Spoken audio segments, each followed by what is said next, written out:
Well, when they were suiting up to get onto the mission, I just turned my head to Deneé and said, "Was that a phaser?" I love this so much. Stop throwing phasers!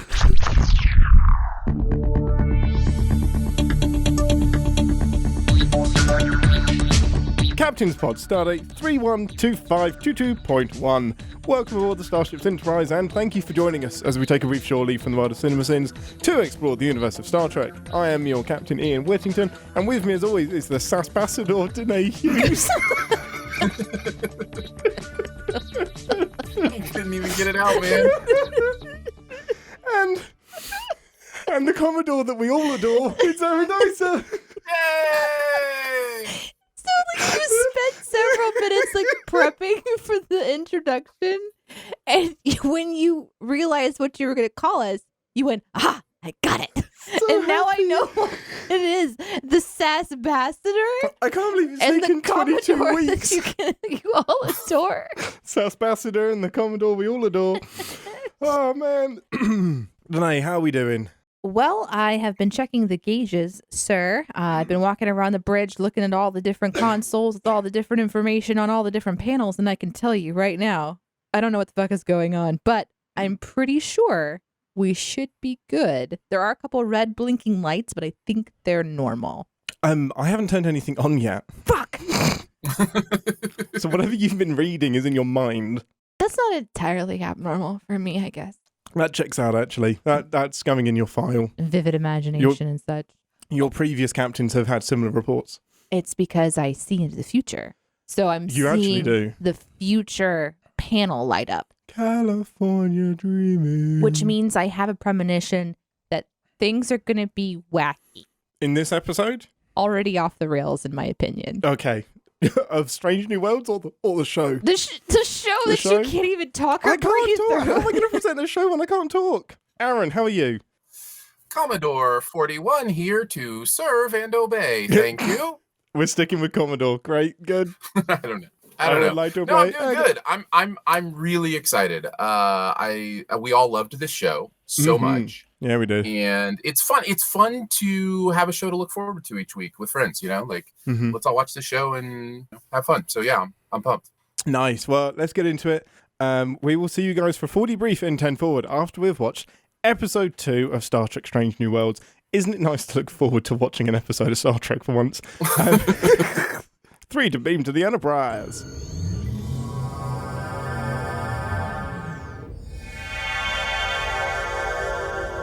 Welcome to 10 Forward, the part of the show where we grab anything we want from the replicator and share our immediate thoughts and feelings on the episode we just watched together. Most important question first. Deneé, what would you like from the replicator now that we know your history? Okay, so there was this type of candy that I used to eat when I was a little girl, and it was like a lollipop whistle.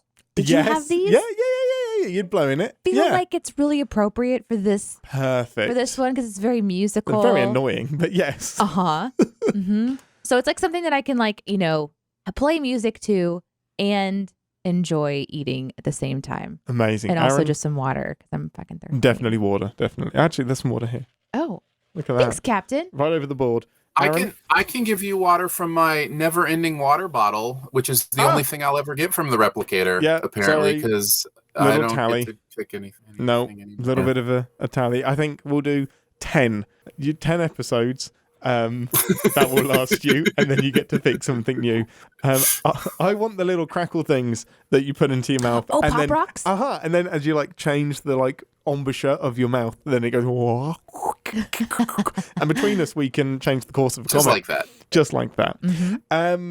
Okay, so this week, the crew of the Enterprise, I love saying that so much, find a comet that in classic Star Trek fashion is going to wipe out a pre-warp civilization. They choose to intervene without realizing the comet's origins, and an alien force attempts to stop them from interfering with their religious artifact.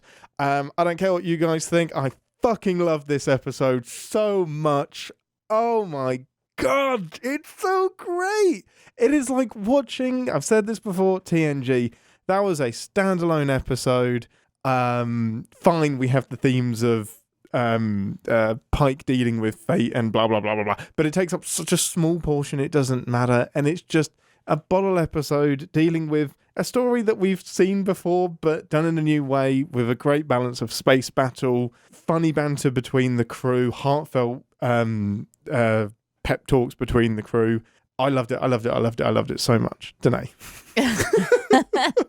Okay, all of that for me too. Yeah, this was an incredible episode. I had a superiorly good time. I think this is so beautiful to look at. Yeah. I really enjoyed all the sets and all the digital work that was going on. There was the right amount of mystery with their mission and not knowing exactly what they were going to do. Like I was attempting to predict what they were going to do several times, and it was just different enough. I was like, oh, because I kind of expected, her to sing to the comet to get it to move because it lowered its shields. That's what I thought. Yeah.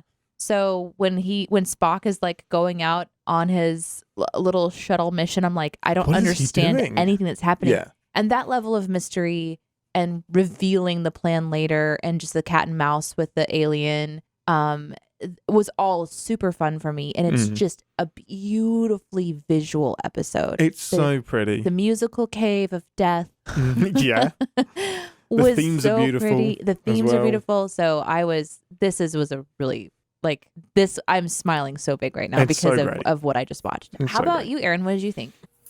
I mean, 3 for 3. I had a really good time with it. I think what it is that the show gets so right is the cast and the chemistry. And if you get that right, oh man, there's so much freedom to just do stuff because it doesn't matter. It just doesn't matter because we like hanging out with these people. Like I'm really in on every one of these crew members, like all of them. Is that possible? There is there's nobody I don't like at all. And everyone, the way that they act, I understand. Like somehow, in the space of an episode and a half, I understand, even like Ortegas, who we've spent so little time with, I already feel like I know what she's about. I feel like I've been with her for so long.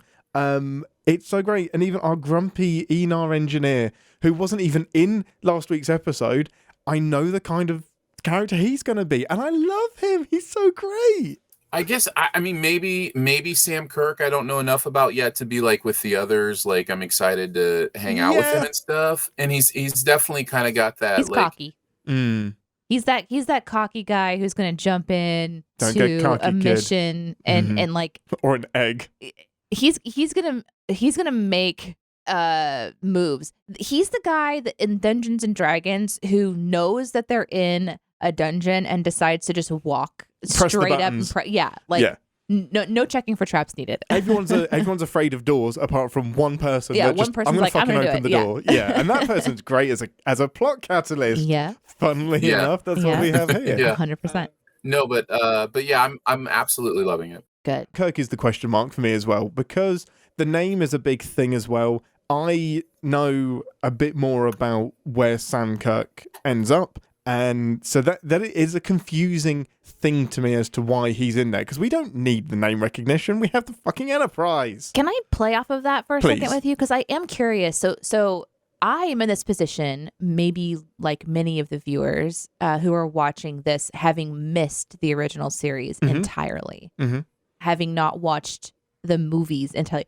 One of the funnest things for me about this podcast is that I know I'm not alone. Oh, because 100%. So many listeners are writing in and letting us know, like, I also have no idea what's going on. So it's super great. So here's like where I'm at watching this episode. I'm falling in love with these characters that are so known, but you know what's going to happen next in this really unique way that I have no idea. So, for example, there's like this nuanced sort of flirtatious thing going on between Uhura and Spock and then Chapel, for example. Not that it's actually a real flirtation, but they're obviously hinting at something. And I'm like, I bet Ian knows what all of this is about, and I have no idea. I mean, if they stick to the same path, they stick to the same rules. I only know what happened previously, so I know that like the flirtation between Chapel and Spock is legit. Like that happened a lot in the original series, and it was always fun. It eventually got kind of killed into the movies.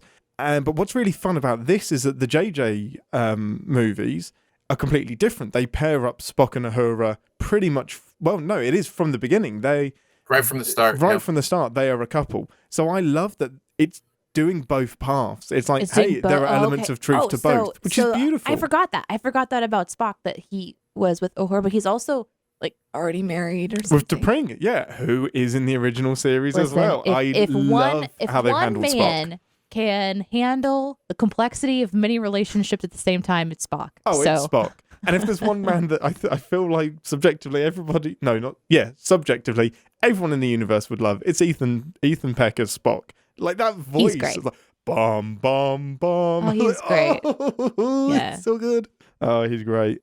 See, that's interesting to me, is because like I'm watching this great crew, like Aaron is saying, the chemistry of the crew and how valuable it is to see happening, and how we're along for anything if this is how much fun they're having. Because you can almost see that the actors are like, holy shit, we're doing Star Trek. This is badass. And we're watching going, holy shit, they're doing the good Star Trek and we're having fun. Anson, whose last name will not be named, is like, when he leant over to number one and said, I love my job. And I'm like, who's talking here? Is it Pike or is it Mount? Because he is eating it up. And it's just such a cool thing that it's new fans that are enjoying it. TNG fans that are enjoying the TNG vibe of what's going on. And then people like yourself, Ian, and others who are like major Trek fans who have like history that they're getting to enjoy seeing a different like element. I'm getting tingles thinking about it. This show is pouring into my soul. I know, it's so good. great. And guess what? This episode wasn't the end of the universe, wasn't the end of the galaxy, wasn't even the end of the planet. Like, it's just an adventure. Well, it was almost the end of one planet. Almost the end of one planet. But it's just, this is some of the most fun I've had, and it's a story that you could easily forget about. Like, it has no galactic import. It's just, you don't have to do end of the universe to have a fun story. No, they introduced an alien curiosity. They introduced a planet and did a really cool wink and nod to an alien species, which looked beautiful, by the way. The ones that were in that like desert planet, incredible? So incredible. And then they introduced a new potential enemy that had a really interesting, complex like conversation with Pike. Like that universal translator, how it was translating the message that they were sending and then going through the universal translator into what we're interpreting. That back and forth was fascinating to listen to because it was highly intellectual. Oh man, that has always, like, and I'm sure you have an opinion on this, Aaron, like the way universal translators, we are trusting a computer to interpret what an alien is saying into our language and our way that we talk. And I was like, how do you trust the computer to, how are there not more miscommunications? Oh, there might have been there, right? Universal translators. I'm waiting for that to happen. It's like, no, I didn't mean potato, I meant asparagus. And it just causes a diplomatic incident. Yeah, this is it's interesting because the show takes it to a religious kind of element, a faith kind of element explicitly. Like they have conversations about it explicitly. And the whole idea of translation is so inherent in religion because it is one of those things where you look at whatever text that you study or look at for the religion that you're in, and that usually has come from a different language. And so there's always this conversation about, well, what did this prophet mean when they said this? What did, Jesus mean when he said this in Aramaic? And then we're now putting it in English, and he said it in a culture that we don't live in. And it had, meaning. So like the best religious study, in my opinion, really thinks about that stuff. But a computer, how does it process, navigate culture and like all that? And Google is dealing with this right now. They just released their next plan with their augmented glasses, kind of the next version of Google Glass. And the idea that you can just wear these glasses and somebody can speak in a different language and it'll show you the text of what they're saying in your language. And they're processing all of these problems of context and culture and that kind of stuff. So maybe, by the future they've figured it out, but it's definitely you got to think it's at least possible. Like that's one of the things that always not bugged me, but when there's like Uhura brags about knowing so many languages, and a couple of 100 years later, Riker's new first officer, when he eventually gets a ship, can speak 100 languages, and I'm like, what's the point? Why? Why is that a great thing? Why are you writing in cursive still? Like type, because cursive is a language now, right? Like that's become a language. That's what I'm saying. Yeah. But I think it's it's for this kind of thing. Some things that a computer can't do, and having that ear for it, and I think that's a good segue into Uhura. Actually, what a great person to focus on for this episode, Cadet Uhura.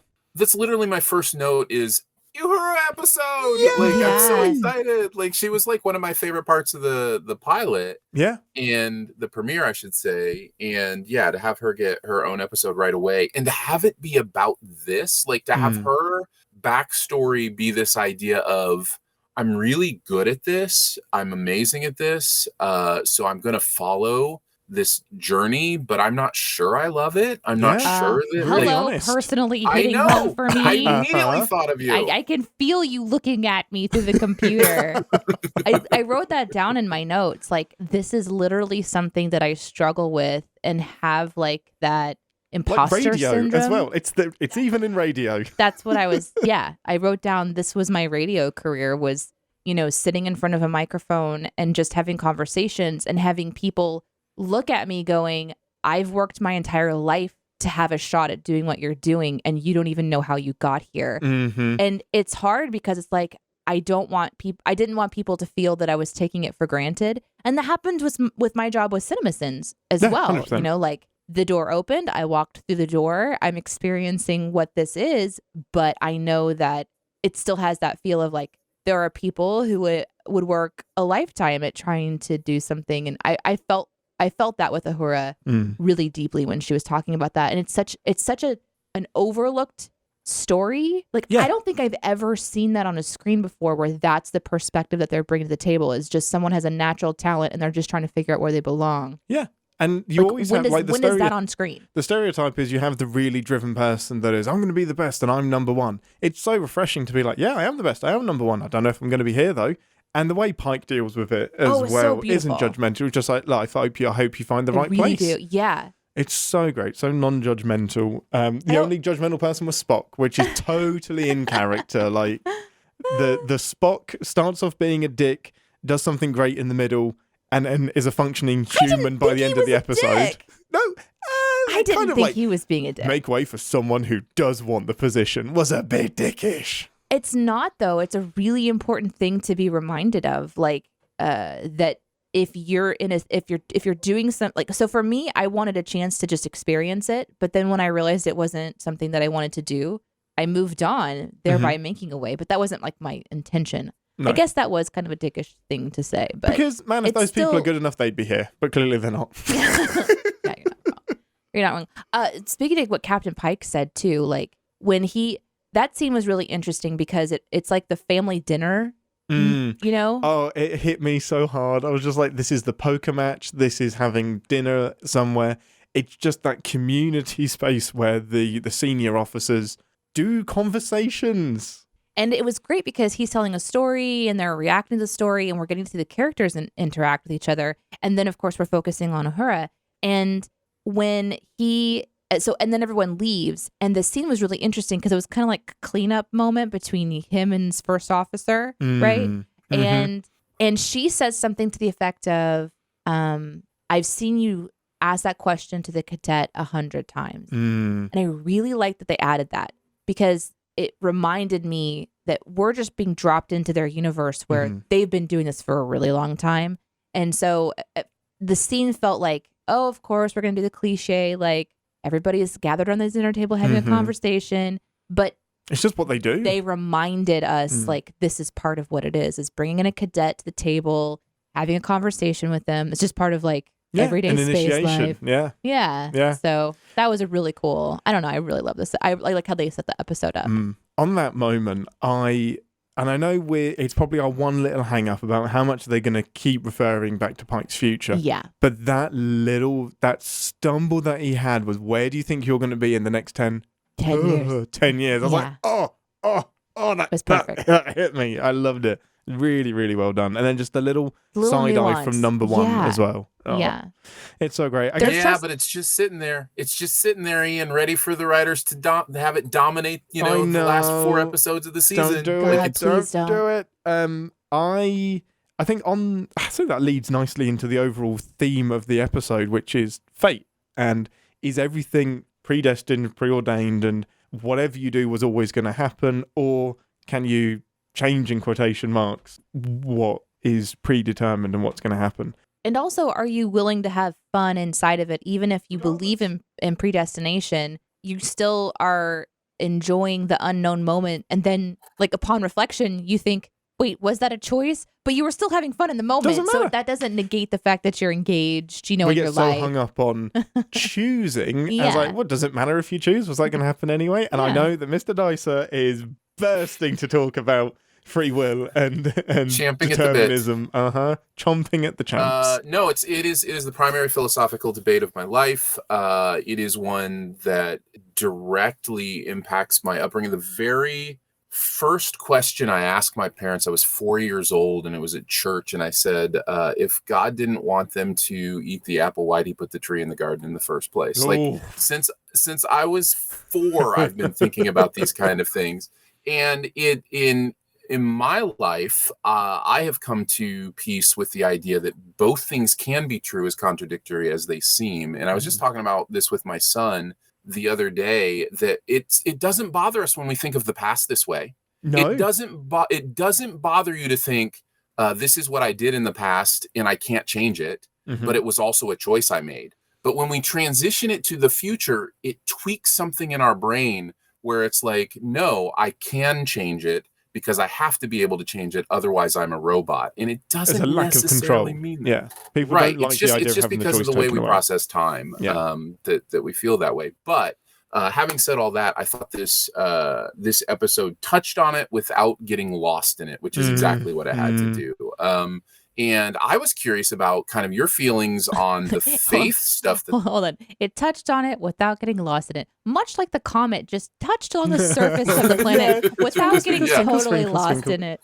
Yeah. Love it. Yeah. But I was curious with like kind of the faith stuff that was in there, because they definitely left open the idea of the predestination of, Spock doing what he did, being part of like some sort of cosmic will, and like, my default is science. So when I love that the alien said, well, it's one of my favorite lines of the entire thing, but it was so throwaway. It was just, we don't even remember why we're doing this.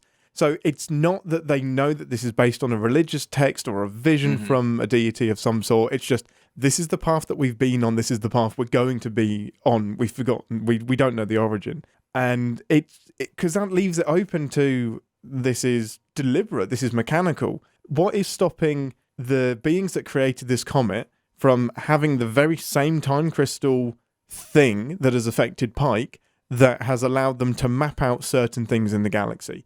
And it doesn't mean that they have all of the answers. It just means that, well, in order to seed life on this planet, this is what happens. And they get a glimpse of that. And then they set it on its course, and that's what happens. Like, there is a scientific explanation for how this happened for me. It doesn't mean necessarily that there is a cosmic weave or fate that everything is determined and going to happen.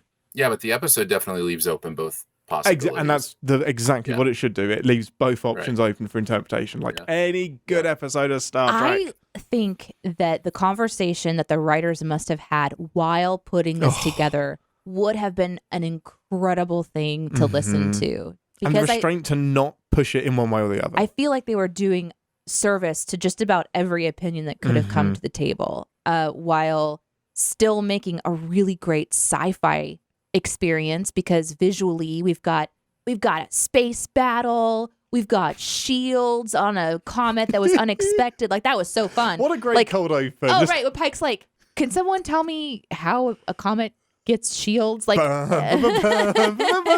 it's so great. And to kind of like, I don't know. I'm really curious to be at that table, whether it's an actual physical table or not, or some Zoom meetings. Yeah. I don't know. But I was really excited to experience their version of this conversation through music, through math, through decision making, and like lives are at stake, both like lives that we care about on the crew and this planet. We care about this, quote unquote zealot society too, because they're making their own sense. They're not entirely wrong. Like No. when he's like, well, would you move the stars or change the height of the waves? Why are you interfering with the natural order of nature? That Get your thumbs out of that it. back and forth between him and Pike, or them and Pike, was so fascinating. Like I said earlier, it was just so well written. Thank you, computer translator, for making it a beautiful conversation. Thank you for rewriting that so poetically, computer. Could you imagine, like, if the original Zealot Society was just like, hey, piece of shit, back off. Yeah, and the fucking computer stop. makes it like this really eloquent thing. Oh man, this is where we find out that it's actually like a Commodore 64 that's just like really rapidly trying to like type away like Shakespeare all at once. And it's just like this fake little CGI mouth that's making it look like he's saying all the words. Anyway, so I just felt like this was like a really juicy treat because it was intellectually interesting, it was spiritually interesting, it was religiously interesting, it was scientifically interesting. It had all these great elements to it. Like what It's a so great great. episode. I mean, just the title of the episode is great. Children of the Comet. Like it gives you the ending, but just by being a little bit metaphorical as well. Loved it. Let's talk about some of the beautiful stuff in this episode, like the music cave of doom. Holy shit. When they started like bumming together and humming, and I got chills. Yeah. And I didn't care that Ethan Peck was a bit out of tune. Nope. It was just it felt really authentic, didn't it? No, it was great. It was great beautifully and symbolically. Mm-hmm. There was also just this feel of the comet responding too. So when she first starts humming and you can hear the tunes of the cave like mimicking her key, and then when the Enterprise picked it up and played it back, I got chills then too, because it was like transmitting this beautiful sound. It was just a really amazing thing. But also, can we talk about those spacesuits? Yeah, they are so, like, everything about their dress and attire was so fun. Like so sleek. Those spacesuits ruled. Like the undersuit, and then like the little like armament over the front, like the lines even matched up. And then when they did the defibrillator, it went to the comm badge. Oh, it just made sense, didn't it? The cool. defibrillator just made sense. Like it channels it through the suit. And on the actual, the under suit, on the fabric of the arms, did you see that it's made up of lots of little deltas? No. I'm not kidding. So the silver little bits are a ton and ton and ton of deltas that make up ridiculous. the silver. I didn't notice that. Great. Uhura's cadet uniform, I'm like, it's so pretty. It's such pretty. A gorgeous uniform. Yeah, her comm badge is like square with the delta on it. Yeah, so which is a carryover from Discovery, which is nice because it's like we're not just going to completely pretend Discovery didn't happen. Like some of the uniform stuff will carry over. Was Discovery before this one? Yes. I mean, and I understand we're talking about Both. TNG timeline, so So I understand it's our future, Ian and Deneé and Aaron's future. Yes, it's in the past. Discovery is a couple of years before this, or gotcha. 9 months or something like that. Yes. Then space battles.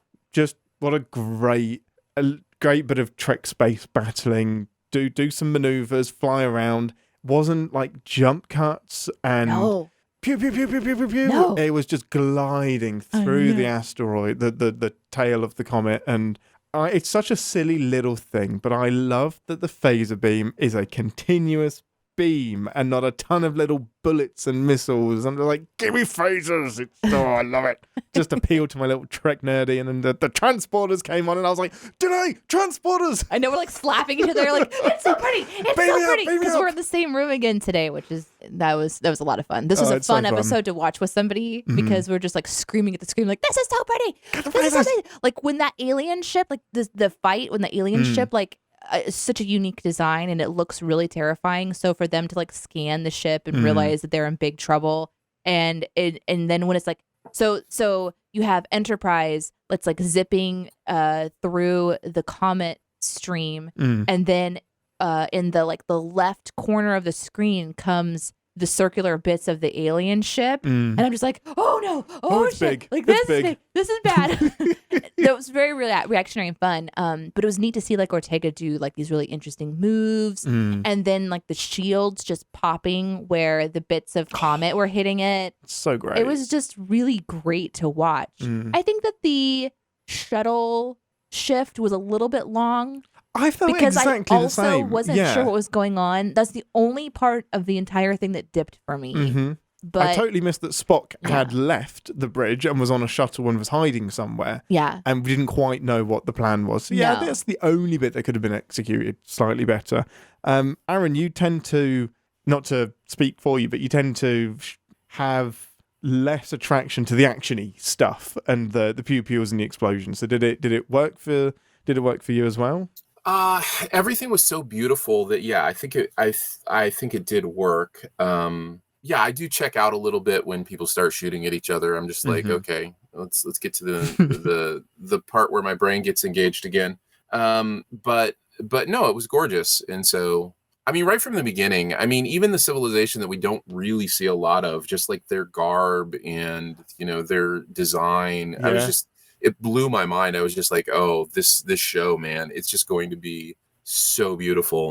So yeah, we spend collectively maybe 90 seconds with these aliens, and the effort that they put into the prosthetics and the makeup just for that amount of time, I was like, that is, you're not half-assing some nose bridges here. Like, No, these are they were bona fide so aliens. cool. Yeah, I loved their design so much. I also, like, I know that you don't like the actiony stuff as much, but like, I was a little bit disappointed that we didn't get to zoom in on the egg thingy a little bit more. Like, I wanted to know what was inside it. It looked really cool. A little bit more about it. But we didn't get to see any of that. No, we which didn't. was a little bit of a bummer. Maybe we will in the But- future. Like, the Comet is still out there. Maybe we'll see some more. There's only a few in the galaxy. I know, there's not many of them. I didn't mention this last week, but I love the rearrangement of the Star Trek, of the original series theme. This opening credits, we said it was beautiful, my God. but the music is so great. Whoever's composing the music for this show, just hats off. I mean, it's immediately something I could research, but I haven't. No, I absolutely love it. It's well written. It's a great episode. Anything else you want to add, Aaron, that we didn't cover off? no, I think we covered all the stuff. It's a really fun show. I'm really enjoying it. Anything else, Deneé? I'm a nerd. Yeah. I'm a Star Trek nerd. Man, when I got like chills at multiple points, and you like beat me to it. I was going to turn to you and say something, and Deneé is already like, I fucking love this. This is so good. I'm like, yay, we're nerding her. Like, completely and fully nerded. Let me just look through my notes real quick before we move on. Yeah. And I'll see if there's I'm still waiting for lightsabers. Like, when out. does somebody... Get off my ship. Right, beam him to ReSInstance Futile while me and Deneé wrap up. I will say I hope that isn't the end of Uhura's focus as well. Like, it definitely felt like we're going to give her an episode because she was so underused and largely mistreated not mistreated, but underused in the original series. I hope it wasn't just, here's the backstory, move on. I hope we do keep dipping into her cadet story and give her something to dig into. There's always a balance, isn't it? Especially when you only have 10 episodes. Well, do you think that they're going to do that with other characters too, like Ortega, for example? Like, Yeah, do you I hope feel like so. they're going to kind of just go through the crew and sort of give a little bit more for everyone? Well, if they're following the format of TNG, yes. You just have less opportunity to do that when you have 10 episodes instead of 26. Let's see. Other things in my note in the "This is a badass" section. I also wanted to mention that there was this overhead shot when they were prepping to go to the Comet that was like the black and white. Aaron, what did you think about that? The overhead shot when they're getting their spacesuits on? Like the prepping area, isn't it? I don't know that it stood out to me. What? I It don't was remember super it. monochromatic. Like, it's all black and white overhead shot. I figured that plus Chapel being there would have like really got your attention. I will tell you, due to circumstances, I was watching this on my laptop, and boy, did I miss my television. Oh, man. It was gorgeous, and I could tell it was gorgeous, but the entire time I was like, this would be hitting me so much more if I was at home. But It 100% yeah. changes the experience, yeah. Yeah. Well, yeah, it does. because that black and white overhead shot was so beautiful. And then when they go to the Comet, it's just this sort of snowy space. So there's this nothing darkness from the blackness of space and the void of space. And then like this sort of snowy comet effect that was really, really beautiful that I also wanted to kind of point out. There was a little. Sorry, I forgot to mention this right at the beginning. Our grumpy Enar engineer. I don't know if anybody wants extra context, but I'm going to give it to you because I like talking about Star Trek. So that is why we are here, Captain. Oh shoot, it is right. So you might know the Andorians. They're the blue ones with the antennas. And these are the Enars are related to them, but they're introduced in Enterprise, and they are kind of like a parallel species that grew up on the same planet, but their existence was kind of denied, and they've lived underground their entire lives. They live in the freezing cold, and all of them are blind. And I loved, like, that was bam. Like, open this episode with, no, I don't have a disability. This is just how I am. Like, it might be to you, but for me, this is an advantage. And it's just, wow, bam, we're doing Star Trek things. Like, we are dealing with that from the off. I love having the Enar on board. Like, they are such an interesting species, and it's just a species that we know so little about, and I love having a grumpy one looking after engineering. Oh yeah, I am too.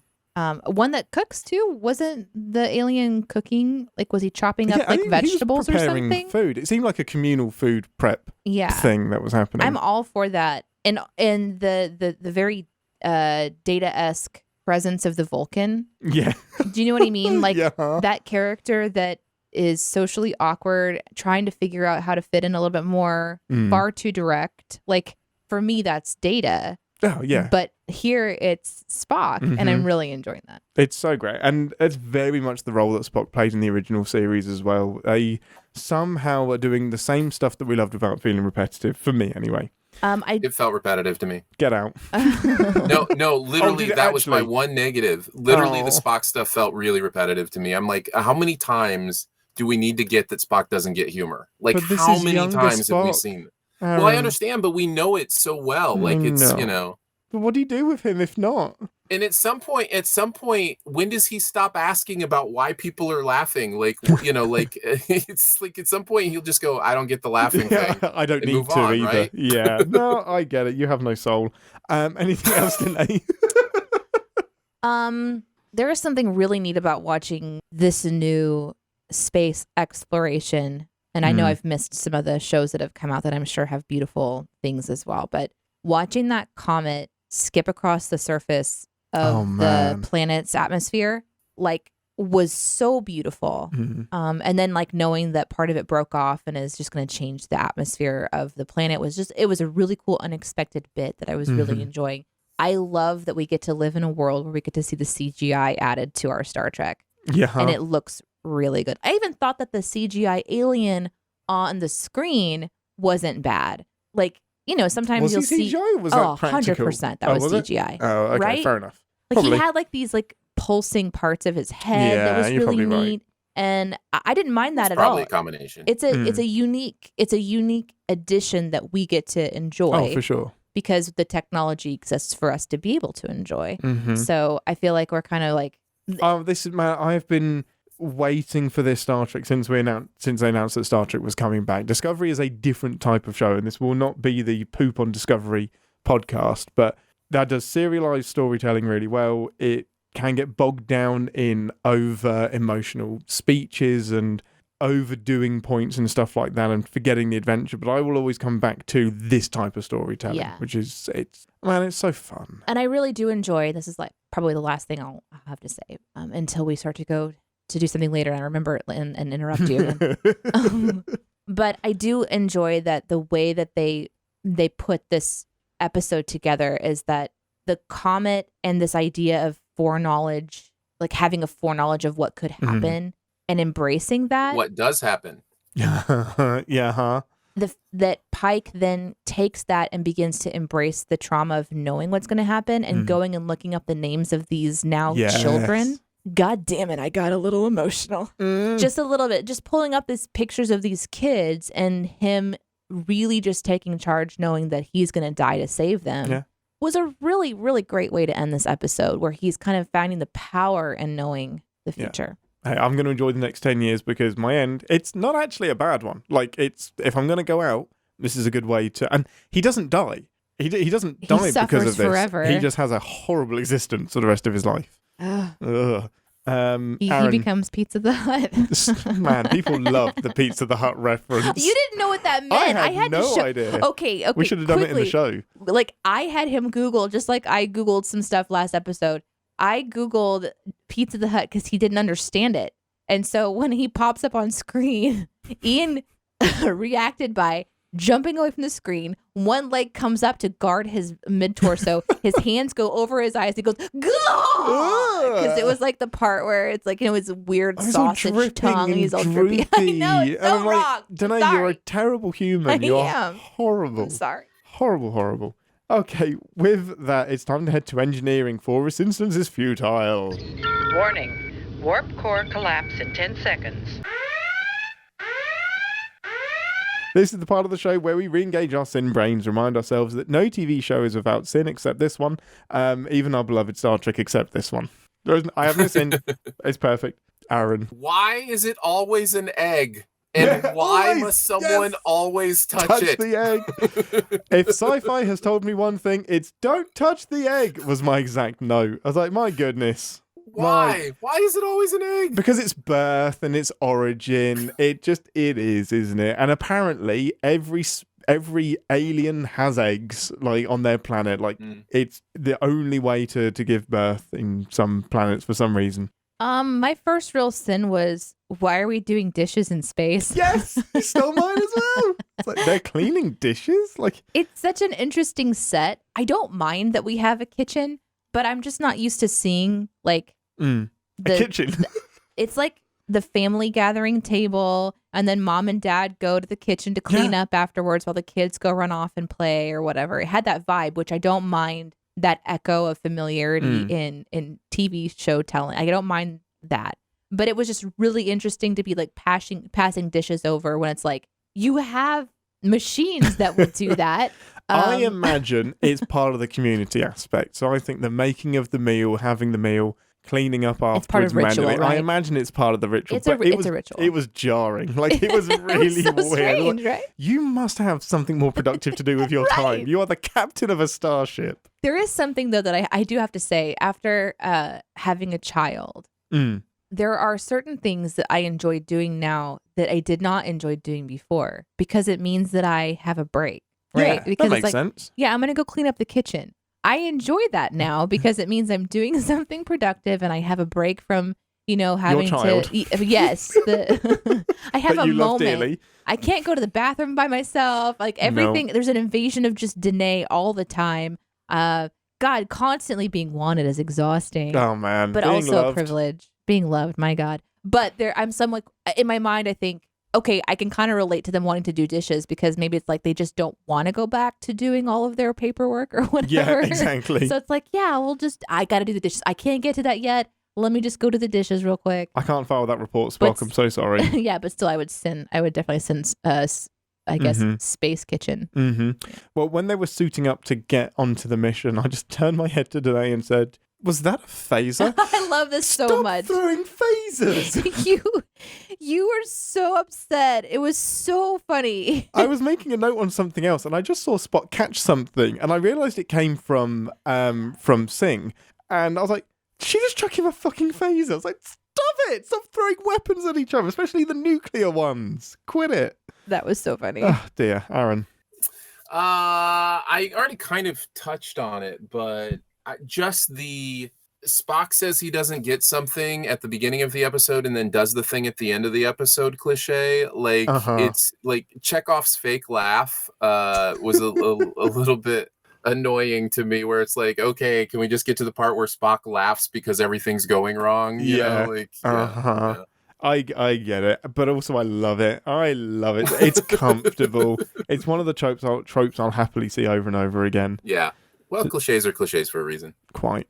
I think I would sin that the shepherds gave the Mahanit, or whatever they called it, this ancient arbiter of life, a male.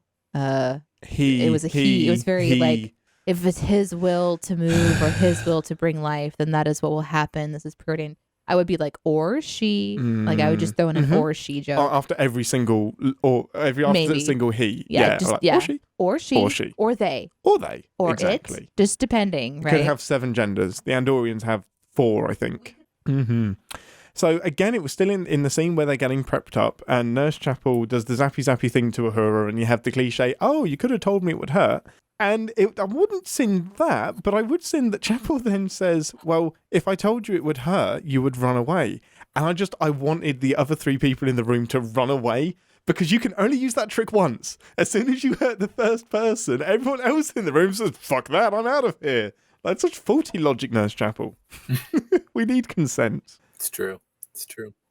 How did they not detect that giant freaking vessel right beside them? Ooh. Like the like there's this joke, right? Who hit us? They did. And then it pans down. It's like, okay, fine, really funny, but how did your ship not know they were there? That's no moon.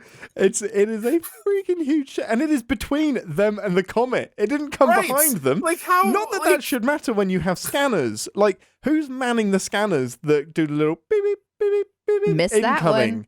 I have no Yeah, idea. you have to do the thing where, okay, I guess it's because they have technology that can cloak them or something, but we didn't get to see that. We didn't get to see it. They didn't mention it. It was just a.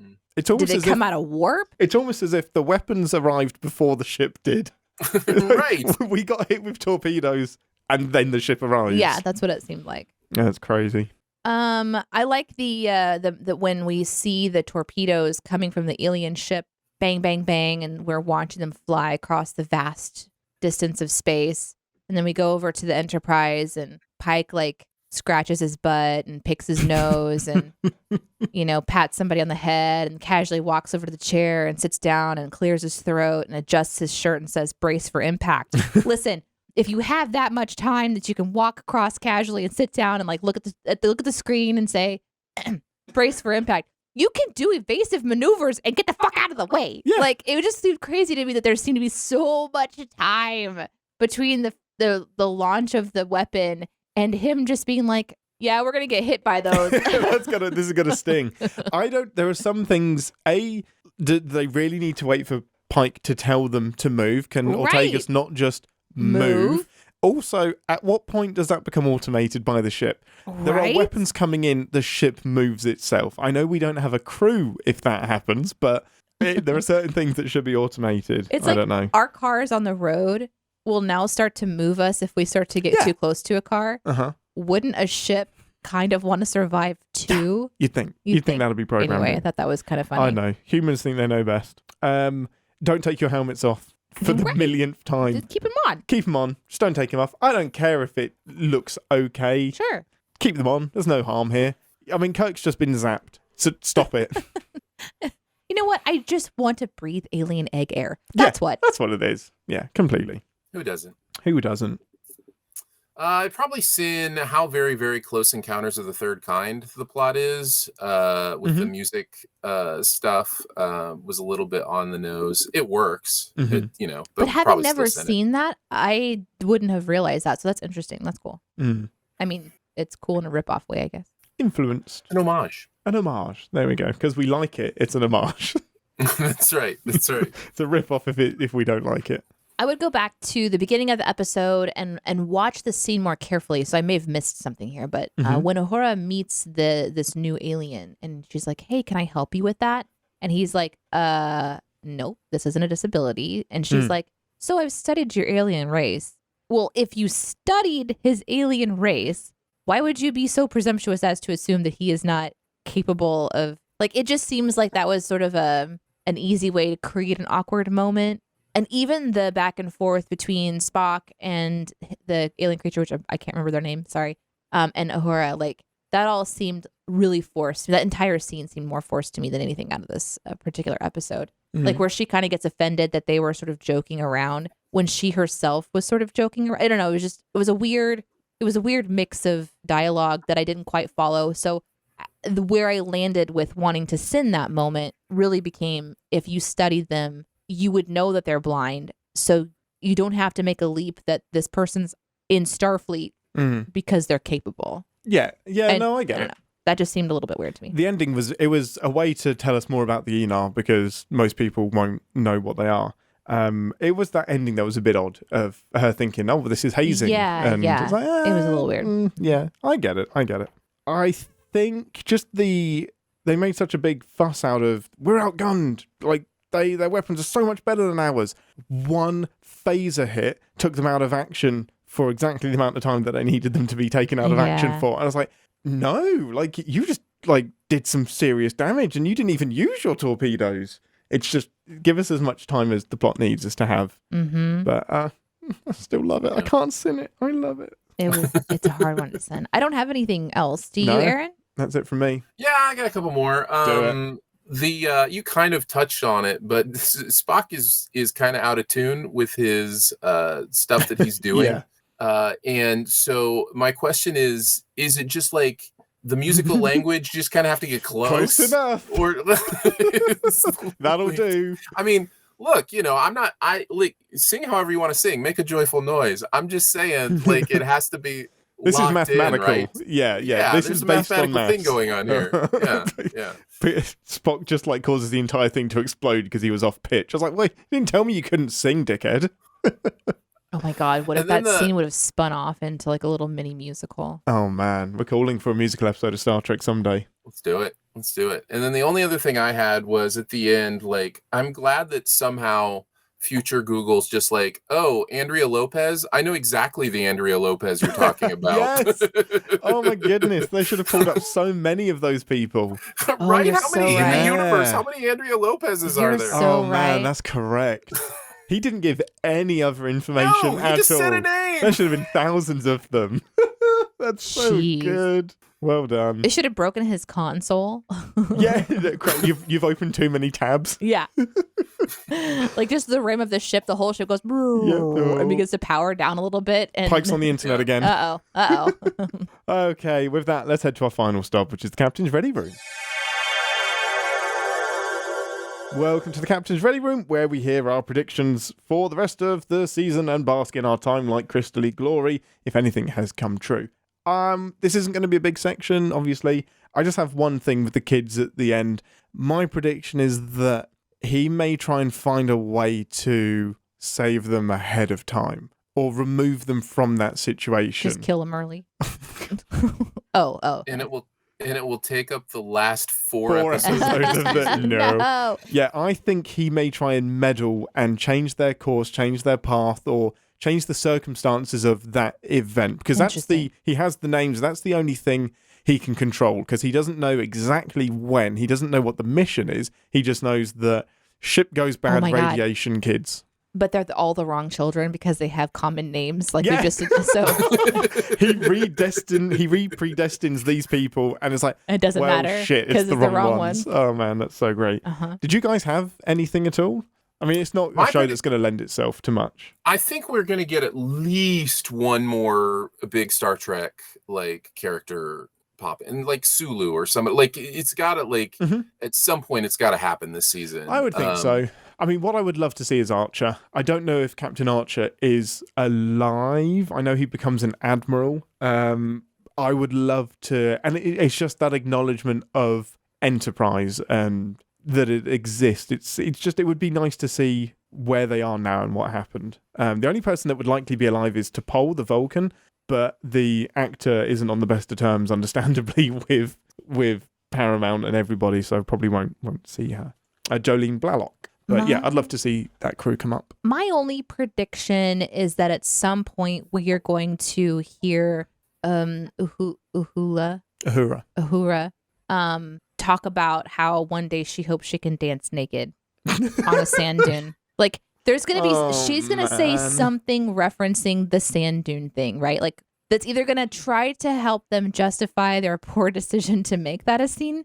Actually, what she'll do is she'll be like, you know what, I think I need to do more calf exercises. Where's the gym? Can we do some? Yeah. Wow. Yeah, there's something about that. Like, I think she's going to reference the dance somehow to try to give more of her own personal empowerment to the story. I don't think anybody in the world, including anybody to do with the making of that film, other than Shatner, is interested in defending it or explaining it. I think it's only everyone else is just like, ready to move this on. Isn't canon. If there was one thing that could be removed from canon, it's the final genuinely it's the final frontier. If you took a vote of all of the Star Trek fans now, I think it would be probably 60% remove it from canon, 40% keep it. but right now it is canon. It's 100% canon. It happened. So I feel like there's going to be some writers be like, you know what? This is a blotch. This is a black mark on the page. This is where the ink spilled over, and let's try to remove this from history by making a comment through her character to justify this. That's very specific prediction. It's a very specific prediction. Well, I had it after watching that clip yesterday. I was like, uh-oh. I need to explain that away. Well, actually, let me be very specific. I watched the clip, then I went to bed. I was woke at like 3 o'clock in the morning because I could not sleep last night. My mind is going there. I've got way too much on my mind. So like my dreams are just like real life dreams where there's a whole bunch going on. You're still cleaning the kitchen and making dinner in your dreams. I wake up and then I'm like, oh, I need to go back to sleep, but sleep is exhausting too. So I'm lying there awake, and that's when I'm like, you know what? I think Uhura is going to have this moment in Star Trek. Like, Amazing. I'm actually thinking about it at 3 a.m. when I should be sleeping. That's so great. So if it doesn't happen, then dang it. Where's Lower Decks in the timeline? Lower Decks is 2382. So this is after the last Next Generation movie. So 20 years before Picard. Yeah, 20 years before the events of Picard, about 150-ish years after this, roughly. Okay. But I just thought it'd be funny to see a live action, person from the Lower Decks. I'm here for it. As soon as there is a Mariner or a Boimler that turns up, I will. Yeah. Live action. I'm with you. I want it so much. Could happen. I would not put it past them. I don't think it'll happen in Strange New Worlds. I think it could happen in season 3 of Picard because they would all be old enough. Like Captain Boimler could turn up. That would be awesome. Still be Ensign Mariner even 20 years later. Of course. Yep. Okay, well, man, I'm so happy. What I said at the beginning of the episode, it is nice to look forward to an episode of Star Trek. I've enjoyed Picard because I will always enjoy Star Trek, but man, this is the first time I've thought I will rewatch this. Like 20 years from now, I will be rewatching at least these first 2 episodes of Star Trek. I'll be sticking them on in my TNG rotation. Yeah, absolutely love it. Well, thank you as always for listening, everybody. It's Aurora Borealis from me. Break the laws of physics from me. You're my favorite Andorian. Could you quit it? Live long and Podsper. Thanks for listening. Want to connect with the show? Our hailing frequencies are always open through captainspod@cinemasins.com. Like, comment, and subscribe on your podcast player of choice, and be sure to visit cinemasins.com. Today's a strange day. I have something in my eye that I may have to deal with, and it's not my usual. Well, it is my contact lens, but Rip it out. I mean, not your eye, the contact. Not your eye, the contact. God, why'd you pull your eye out? It's such a mess. So is that inside out? Your lens looks like it's inside out. It's not inside out. I would have known all day if it was inside out. Yeah. That is the single most. There are 2 agonizing experiences I've had in my life. The first one was Meeting getting. Yeah, that was that was like the 5th one. My top 2, getting a filling with no anesthetic and no pain relief at all. And the other one is whenever I put my contact lens in inside out, because the perimeter sticks in to your retina. He's now putting the contact back in his eye, looking directly at his finger as it applies, wiggling his eye around, left, right, up, down, closing his eye, attempting to feel relief. Lubricate. That coffee wasn't bad. Yeah, was it good in the end after we mixed it? It was good in the end. How great was that first sip? Ooh. Tell me about it. You know, you talked about having that bite of condensed soup and it burned your tongue because goodness. it was just salt. All salt, yeah. That's how it was, but sugar. Oh, no. Like pure syrup. What would you prefer, all salt or all sugar? For sure, all sugar. Yeah, for sure. 100%. Yeah, there's no question. And you are on the scratch as well. Wait, say some things, Aaron? Some things, Aaron. Good. Great. Amazing. Something happened yesterday where it got to a point where I kept referencing The Final Frontier, the Star Trek movie, and just had to start explaining some bits to Deneé, and then stopped because we thought we'd better save that for the show, because The Final Frontier is a wild movie. So when was the last time you saw it, Aaron? Oh, it's been years. It's when I did. Good, keep it that way. Okay. What have you pieced together so far, Deneé, about what we've said? Like in general about this movie? Yeah, about this movie so far. This movie is about teleevangelism. Yes. Which Moving on. genuinely thought you were kidding. No, it's not. So the original pitch for this movie was Shatner was pissy that he hadn't directed any movies yet and kind of said, I'm not coming back unless you let me direct one, because Nimoy had done 2. And his pitch was, it's a take up on televangelism and extremism and stuff like that, and how culty these things can be. And they're going to look for God, but they actually accidentally find the devil. And then the Paramount was like, no, we can't do devil and Satan. So you can make it God, but just make it an alien. So this God turns out to be an alien, and Uhura dances naked. She really does, which you showed me that scene, and I had several thoughts. One of them is like, wow, calves. And then was that really her calves, or was that like I think it is. I think that's her calves. I genuinely think so. There needs to be a Twitter handle that's just Uhura's cat. I found that scene to be very interesting. I always love a woman in power, like a position of power, like using her body for the power that it is, the weapon that she's wielding, but yet also uncomfortable at the same time, mostly by the portrayal of panting, barking, crawling pack of wild men that see a woman and lose themselves so deeply that they abandon whatever they were doing before and literally approach her on all fours with their tongues hanging out. Quite literally. That was more shocking to me than a woman dancing nude, right? It was just like the idea that if you see that, you revert to a canine. 10 people, 10 men, like not just one man. No. Yeah. Like, and let's say that they had gotten to the top of the hill and it wasn't an ambush. What was their plan? Was it just like pee on her, like lift one leg and just like pee on her one at a time? Would they do like the mating dances? You know, like those birds do those crazy mating dances where they like whip wings their pop up. Wings pop up and their chest poofs out and their head just wobbles back and forth like really crazy and wacky. I mean, if that had happened, it might have backfired and Uhura might have been seduced. Right. And then Kirk's just like, well, shit, that's not the plan.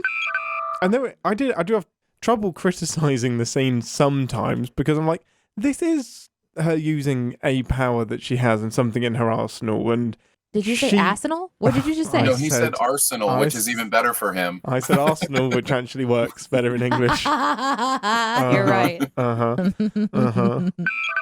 Is she human? Uhura is human. Yeah, okay. Correct. So when we say she's using her powers, it's just the power of sexuality. Assuming that everyone in the galaxy is attracted to the human form. Right. Like, my favorite thing about Ferengis is that they find human women repulsive. And they're just like, for the vast majority of them, they're just like, we're not attracted to you. You don't have big ears. Because some attractions may not be universal. It's so strange.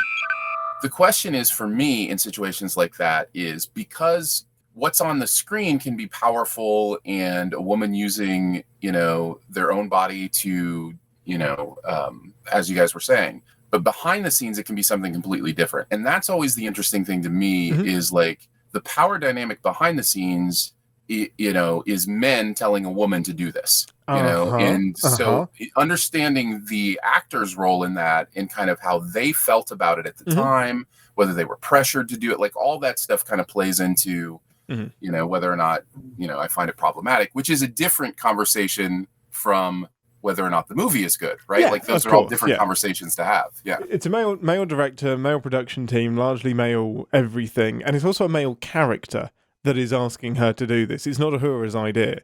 It is Kirk saying, oh, I've got an idea. Uhura, go get naked.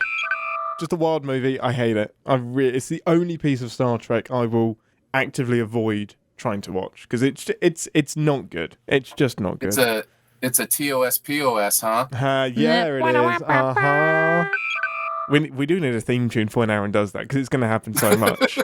It may just be straight into the theme. It's like that's the zinger at the end of the episode, and then bum bum bum bum bum bum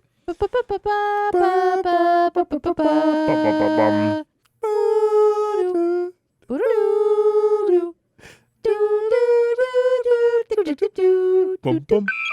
When I was working yesterday, Deneé was like, do you ever listen to music in the background? Like, what do you do when you're working? And I was like, I generally work in silence, and if I do listen to music, it'll be wordless. What? Was that the right way to say? Yeah, that was the right way to say that. Sure. No, lyricless.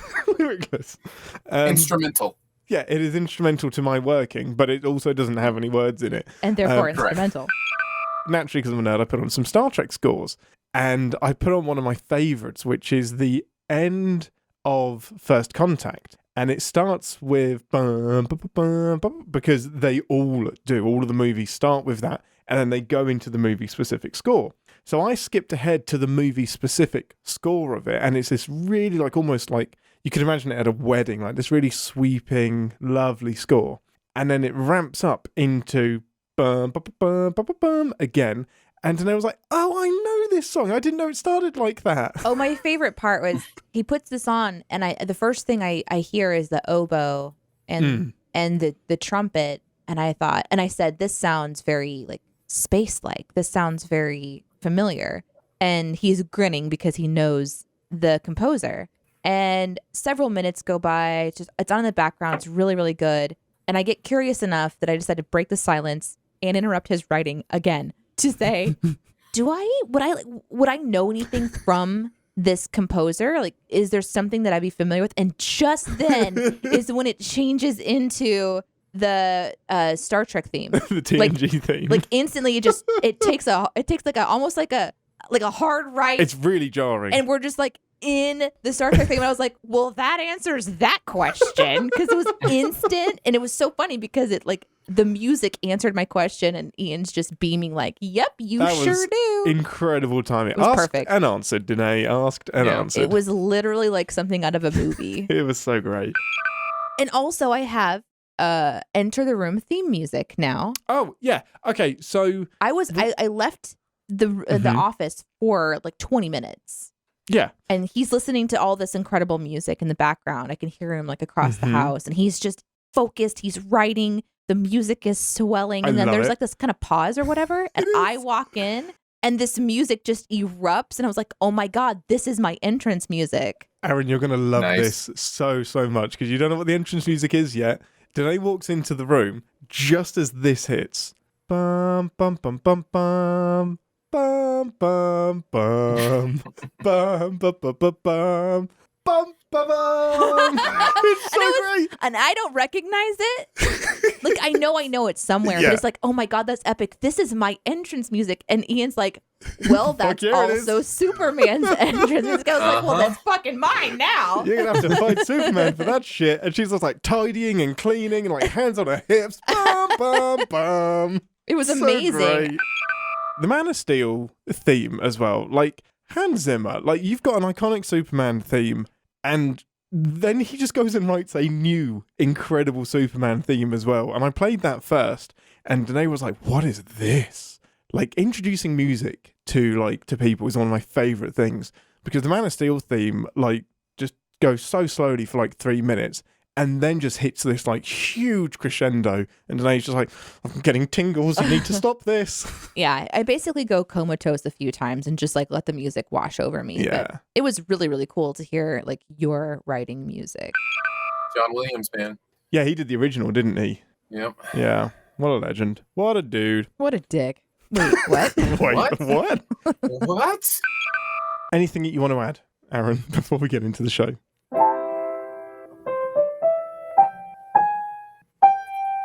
Okay, that's all. Okay, good. Oh, I haven't got any names for you. Thank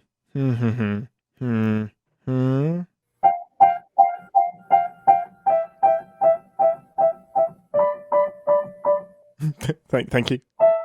Yep.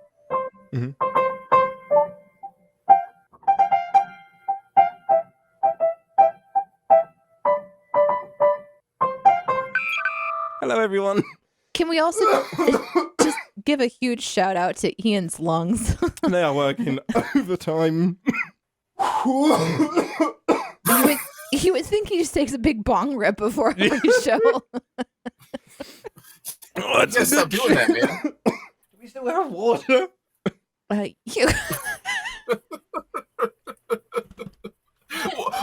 Water. Water. Here, use that straw. I don't like Put that straw in sand. this. It's rough and coarse. Gets everywhere. Captain's pod, start. Oh my You said God. last time was going to be the last time. It's as if it waits. Captain's pod, start at 3. It's the angle. It's the angle. It's the angle that I'm looking at. Of course, I'm turning my That's throat. amazing. It's the angle that I'm talking at. Don't you look at me in that tone of voice. Captain's pod, stardate. See, it worked. Captain's pod, stardate 3-1. No, that sounds miserable now. Oh my God. Wow. Hoo-ha. Captain's pod, start.